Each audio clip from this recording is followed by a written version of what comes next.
Before I begin, I know my son Nicholas put something out online, but I'd like to say that we as a family and friends, first of all, want to thank all of Billy's comrades, all of his extended family, everyone, the EMS, sheriffs, Hudson Police, troopers, Chief Moore, Commissioner Graziano, everyone who has come out and made this such a special and comforting time for Billy's family. I know he never would have expected something like this, but I know he would have been so proud. And I don't want to mention all the names of his friends because I know I would forget somebody, and I don't want to take that away from you. But please know that it is in our hearts, and our hearts are full because of everything that you've done. Especially always knowing that he was never alone. From the time he was in the accident until the time he was with us, he was never alone. And that gives us more comfort than anything I can say. It is in men, as in soils, where there is a vein of gold, which the owner knows not of. Jonathan Swift. And there was that vein of gold, and so many of the people that came to us told us about those little nuggets of gold that Billy was able to share with them. He was a premature child. Some of you have heard that already. Little guy fighting for his life in a little bit with lungs that hadn't really developed. And from that point on, he grew. But there was always a boy, even when it was in a man's body. I heard so many people speak, so many of his friends that he grew up with, especially in the trailer park, talking about the times that they had, either being at BJ and Deidre's house or being at somebody else's house. All of the different friends who still are, so many friends, who still, even though distances have separated them, have still stayed in touch and are still here today. One of the things that I think you'll appreciate was someone said that they just remember him and his friends terrorizing the park on their Power Wheels. So I'm sure that there were a few kind of Power Wheel thoughts when he was driving around, obviously, in police cars and so on, those Power Wheels. And then high school came along, and the things that I heard, I tried to ask people.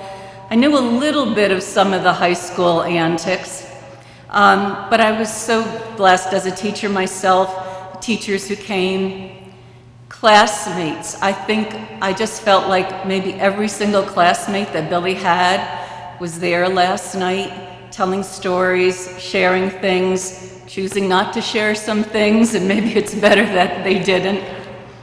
The one thing that I remember about his graduation day is he was adamant about having that beach ball and throwing that beach ball around. And we tried to say, no, Billy, you're gonna get into trouble. You're not gonna be able to be set on stage. But you know what? That beach ball was there. The one thing I do want to ask my family, though, everybody kept talking about the graduation party. And I don't know that I know that story. And hopefully I'll find out about that sometime. The teddy bear. Some of you have heard about the teddy bear and teddy bears, but most specifically the one that he took with him when he was in the Navy, and that just recently found. And BJ said he cried like a baby when he found that. And I guess I know I wrote this down, Woody and another one. And when they went down, T and Timmy, to get Billy's things, there on his bed was the teddy bear. But do you know how many people have said to us, he was just a big teddy bear? I loved being hugged by him.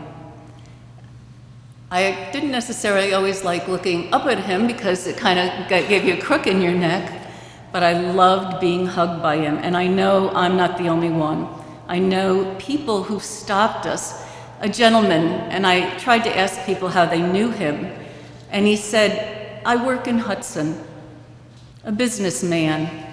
He touched everyone. With position comes responsibility. I know that Billy took that seriously. Whether it was his role as son or big brother, his service to his country, 4 years in the Navy, traveling all over the world. So many of us haven't done that. Billy did it, and he did it young. And then that transition into the police academy. My mom, there was a time when Billy lived with my mom, and she used to complain she would say, I'd go to do a load of laundry of his jeans, and they're so heavy. I can hardly get them out of the washing machine to get them into the dryer.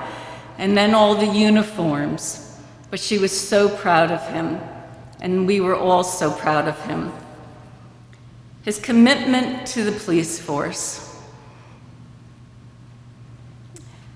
He was a cop. That's what he always wanted to be. His path, so many of us don't know what our paths are. His path was true. He knew exactly what it was.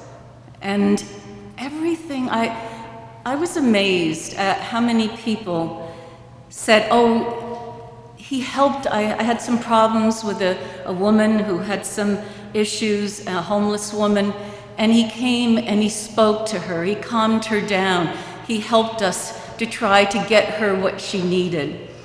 A woman from the emergency room, how many times would he bring people in, and how calm he was, and how helpful he was, and comforting he was. People who just, as I said before, just stopped on the street and to say, that big smile over and over and over again.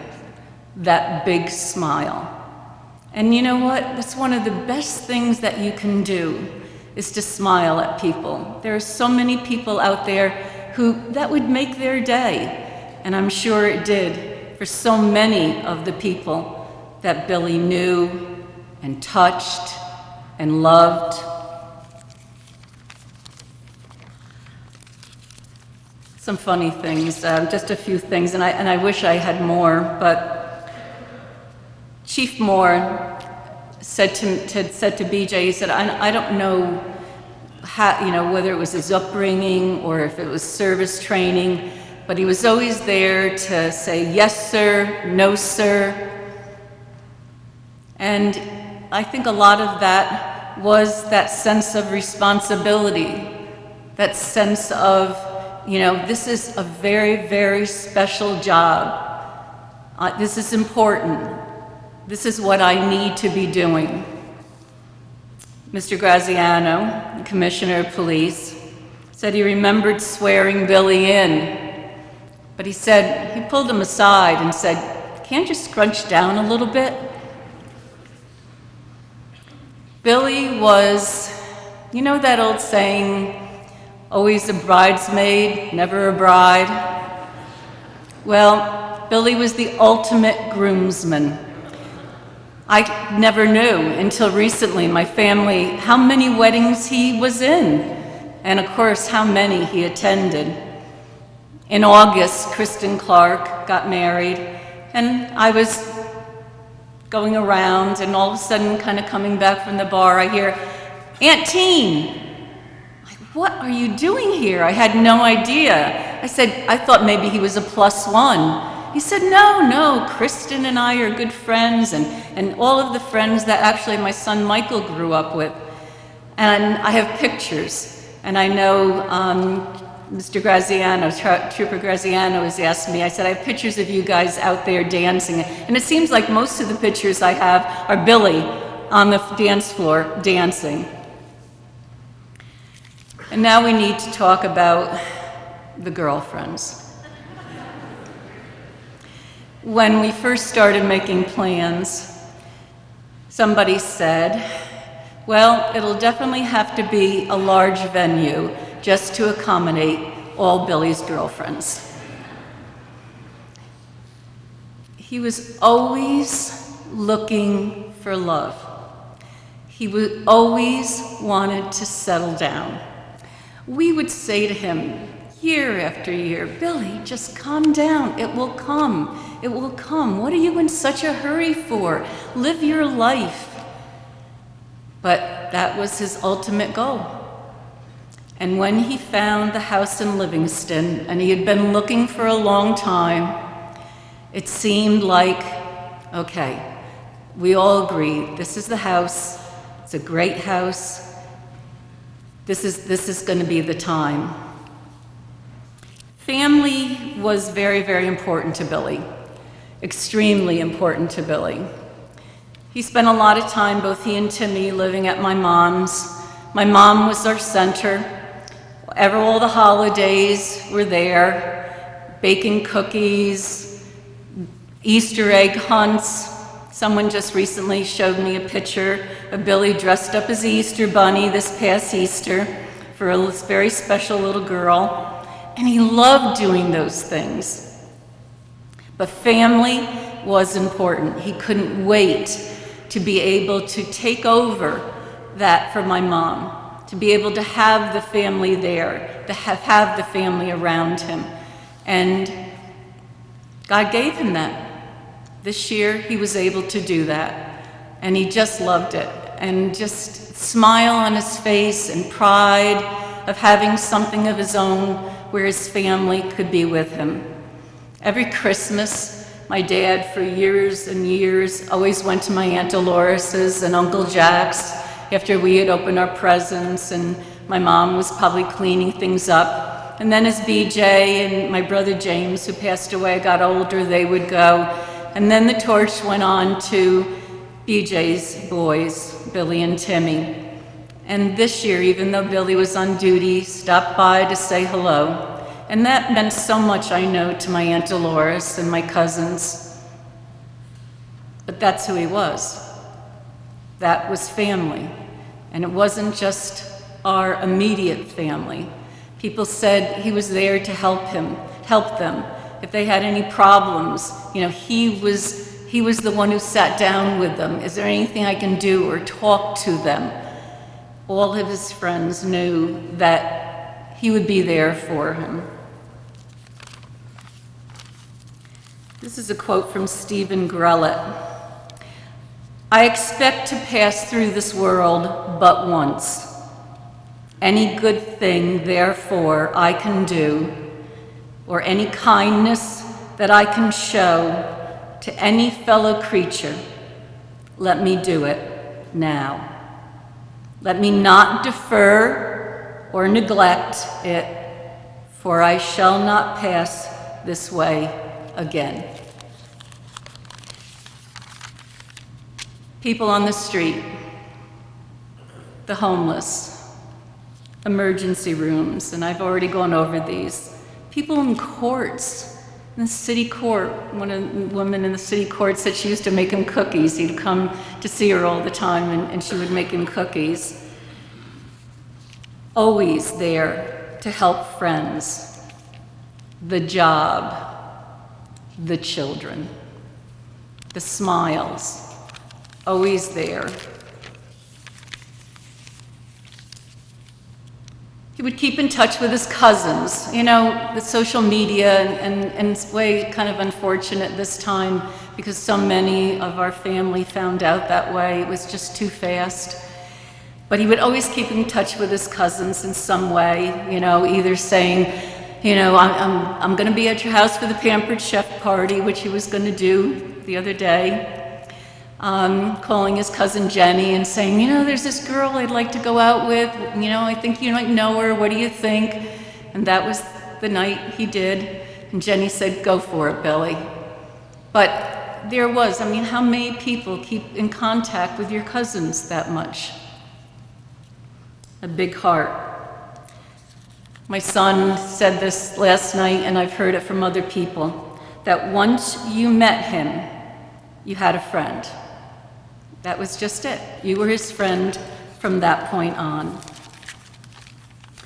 We can all honor Billy for the rest of our days by doing the same in some little way, whether it's volunteering or helping those who struggle in some way, but especially remembering to be role models to children.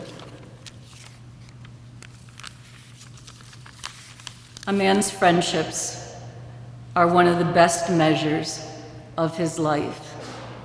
And if, as I look out today and see all of you and think of all the people who were there last night, Billy really measured up. Before I read this last quote, I just want to tell you that he was very, very proud of being Irish. And he was Irish. His great-great-grandmother was directly from Ireland.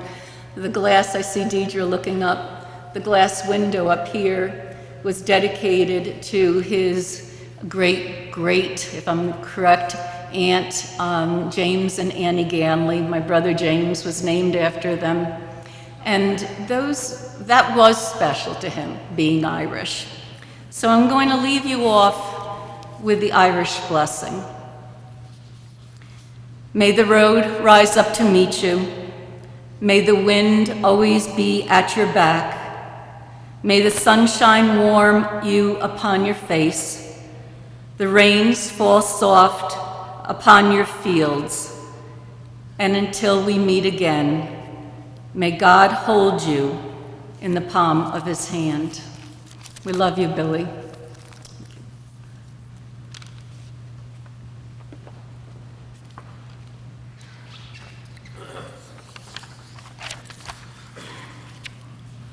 Who would actually want to be a police officer? If you take a moment to think about it, the whole idea is absolutely preposterous. Police officer comes to work and dons a bulletproof vest. That is a garment meant to absorb bullets. On our waist is all manner of clever devices meant to strike, restrain, or electrocute our fellow Hudsonians. Sometimes it's hard to figure how it all came to this. Anyway, there's a lot of dangerous jobs: coal miners, construction workers, firefighters. But the police job is the one that requires the badge holder to possess many unique skills. A bright person could learn the Hudson City codes verbatim, could memorize the criminal law, the vehicle and traffic law, and they could complete flawless reports. And yet this person would not be my kind of cop. My kind of cop was Bill Wrigley. As it's been said many times, the police job is an art, it is not a science.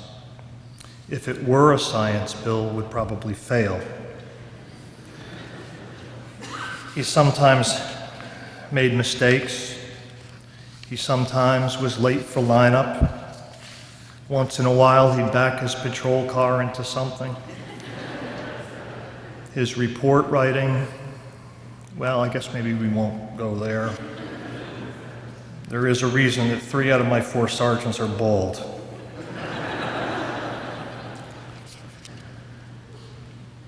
Or at least losing their hair, Randy. But as we've seen from the outpouring of our citizens, Bill was indeed an outstanding success. Hudson loves Bill Wrigley. This little city, with all of its big problems, loves Bill Wrigley. The big guy nailed it. And why was he so good? Because maybe, even though he had a large frame, big, powerful man, Bill possessed a certain innocence and vulnerability. Perhaps it was a tragic vulnerability, one that contrasted his seeming invincibility. After all, this is a guy who jumped on his motorcycle in the rain and rode to Key West and back. For 11 years, he put on the bulletproof vest and charged into battle. He never backed down. He was brave. Surely, no car accident could bring this big man down. And yet, one tragic morning it did, and our hearts are broken.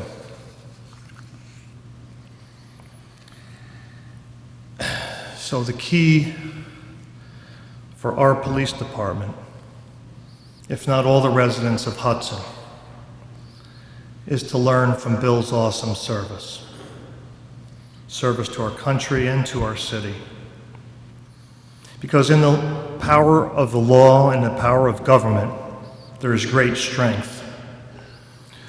But in restraint and understanding, there is a greater strength. Sometimes there's more to gain from a kind word than a clenched fist. Bill made people from all walks of life his friend. He said hello to people, he engaged them in conversation, and he looked them in the eye. So what can we learn from this? There's no more honorable pursuit in life than to serve your fellow man. This is what police officers do. Police officers may give their life in one instant moment, or they might give their life over a 25-year career or an 11-year career. And I'm here to tell you that William Beckett Wrigley III served well. He understands his policeman's art. Let's adopt these qualities that seem to resonate so well with our citizens.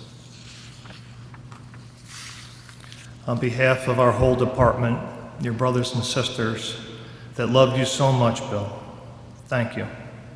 Thank you, Riggs. Thank you for who you were, and thank you for who you will always be.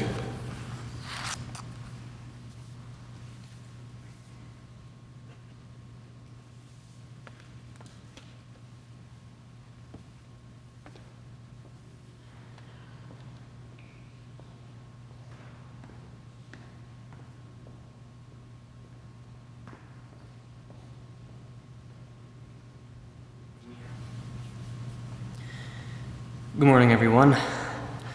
Look at me, I'm Mike. Dun da da da. I think Bill would definitely find it appropriate that I come up in front of all of you and perform my entrance phrase that was given to me by Bill. Apparently, I have no problem being the center of attention, and Bill made it a point to try and keep me humble. So if ever is the case for me to speak in front of a large crowd, now is the time. William Beckett Wrigley, known to most of us as Bill. He was our family, a son, a brother, a nephew, a cousin, an uncle. He was also a friend and a father.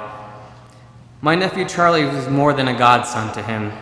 He had a soft spot for children, as we could see. Their bond was as strong as a father and child. Charlie was lucky to have him in his life only for a few years that he'll remember always. Bill had a way of reaching out and touching people in their hearts without ever even trying. If you only had the pleasure to meet him for a minute, you would never forget him. I believe it was because of his giant stature that God had given him such a large heart. He was able to give a small piece to everyone that he had met. Bill gave all of himself to whomever had asked. If you ever needed a hand, he was there for you. And he had never asked what was in it for himself, because he already knew the answer. It was love. Love for you, and love for himself. He was a dreamer. Bill and I have this in common. We both love to dream. We are always in motion, either moving closer to one dream or distancing ourselves from another. And there's nothing wrong with that. It's what makes us feel alive and gives us the drive for every day. And for those of us with children, Bill is a perfect example of how we would want our children to be: compassionate, strong, humble, and selfless. In these past few days since we lost Bill, I've had the honor of sorting through thousands of photos from his life. And do you know the one thing I had trouble finding? There are hardly any photos of him alone. I think that's a huge testament to his lifestyle and how many lives he's touched. Sunday was a day of reflection for me. I just had lots of time to think. Before I knew it, emotions were running high, and I was crying while driving up the interstate. So I knew I had to call my brother. Each day is going to be different, some harder than others. We all have to take it in stride. And Brian said to me, Bill was not a morning person. And the first thought that went in my head was, yeah, no kidding. Have you ever tried to call him at 8 in the morning? Then I realized he meant morning, like what we're doing right now. So before I step down from here, I would like to leave you all with a poem that celebrates life. It just so happened to come across a podcast I was listening to a few minutes after Brian and I's conversation. And I never listened to poetry, so this had to be a sign. This is a poem called Mirrors by INQ. We are all mirrors, co-creators of this human experience. So this is not my voice you are hearing, it is ours. I am here as a reflection to remind you of your inner power. In my next life, I'll be a sunflower. See, we belong to the world. It is not the other way around. It is hard to keep your head in the clouds and your feet on solid ground. The stimulus is infinite, in and out. It's easy to forget what this is all about. What is this all about? If all that counts is the number in our bank accounts, happiness cannot be found by having an amount. It is what we do that counts. It's who we are to the people we care about. It's who we are to the people we don't care about. 'Cause everyone could be someone we care about.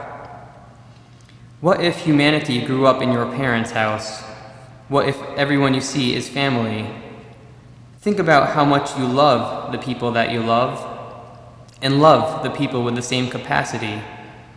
Compassion is an action, and actually, so is atrophy. It takes as much effort to create as it does to pass your time passively. Yesterday is the future, tomorrow is the past. This moment is an instant, it's over in a flash. Our bodies turn to ash, recycled by the dirt. The only thing that really lasts is the energy on earth. The truth is, we're the only ones here. So I'm trying to be clear, but I'm only a mirror. And I don't want to write a poem just for the crowd to hear. Life is not fair, but at least we are here. We could be anywhere, and anywhere would still be here. What we are doing now is the next 100 years. So ask yourself if you are prepared to operate from fears. I dare you to be beautiful, but first be aware. However you perceive is the way you appear.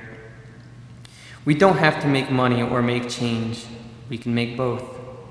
We can take the blame and transform it into hope, because I have faith that our mistakes will be our greatest growth.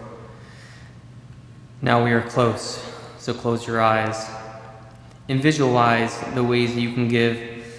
Now open up your mind and live the life you were meant to live. Open up your eyes. It's right here in the present tense.